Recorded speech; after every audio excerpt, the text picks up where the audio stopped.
Et à Avignon, après la peinture murale, des affiches du président Macron caricaturant Hitler. Des portraits comme celui-ci, il y en a une dizaine placardés sur les abribus ou encore sur les panneaux. C'est odieux.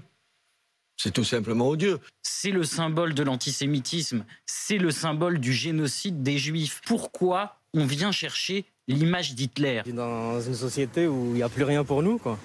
Donc au final, c'est normal que les gens ils se sentent rejetés. Voilà ce que ça donne. C'est le point Godwin, on appelle ça. Et quand on n'a plus d'arguments, qu'est-ce qu'on fait? Eh bien, on puise dans le registre nazi avec des représentations d'Hitler. Nouvelle manifestation de l'ultra-droite, ça s'est passé à Annecy. Et nos marches guerrières feront frémir la terre. C'est donc le dernier exemple d'une longue liste d'outrances des membres de l'ultra-droite en peu de temps. Que se passe-t-il? On parle de néo-nazis révisionnistes. Vous partagez donc l'avis de Jean-Luc Mélenchon, qui lui fait porter la responsabilité justement sur le gouvernement. Voilà où mène la permissivité de Darmanin pour les bandes de violents d'extrême droite qui l'acclament.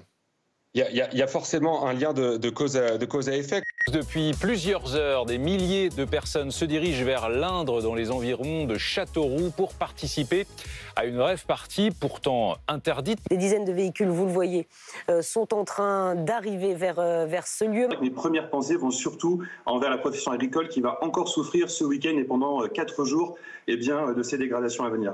Une enquête du parquet de Lille ouverte après les violences supposées subies par un délégué CGT de Verbaudet à Marquette-les-Lilles. Sous les yeux de son fils de 16 ans, le syndicaliste est plaqué sur sa voiture, frappé, gazé, insulté. Sale gréviste. Je pense que c'est plus des fonctionnaires de police qui ont abusé de leur pouvoir. Je le dis très sereinement. Est-ce que vous avez des éléments permettant de dire que c'était des policiers en civil? Non, nous n'avons pas d'éléments pour dire que c'était des policiers. Une autre salariée a dit aussi avoir été prise à partie par les forces de l'ordre. Le policier est arrivé derrière moi, il m'a fait une clé de bras, m'a étranglé, m'a traîné sur 70 mètres en fait pour me remettre avec mes collègues plus loin. Vous allez peut-être profiter d'un long week-end prolongé, 4 jours pour en profiter.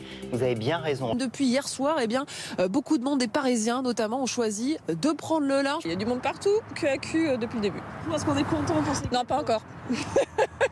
Non, pas encore. Dans quelques heures, là, quand ça va rouler mieux, oui. Mais là, tout de suite, non. Marquet, notre journaliste météo, a aussi eu beaucoup de mal à quitter Paris. Waze m'indique un temps de parcours de 45 minutes.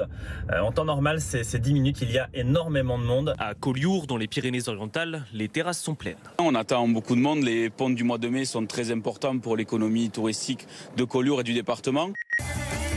Le mythe Bardot. On n'avait pas vu une femme l'exprimer avec autant de simplicité, le revendiquer avec autant de naturel, en fait, exprimer simplement qu'elle était libre. À l'époque, on maquillait les actrices, on les coiffait. Moi, j'avais envie d'être libre, naturelle, de jouer comme j'avais envie de jouer. Ça a été un tournant dans l'histoire du cinéma.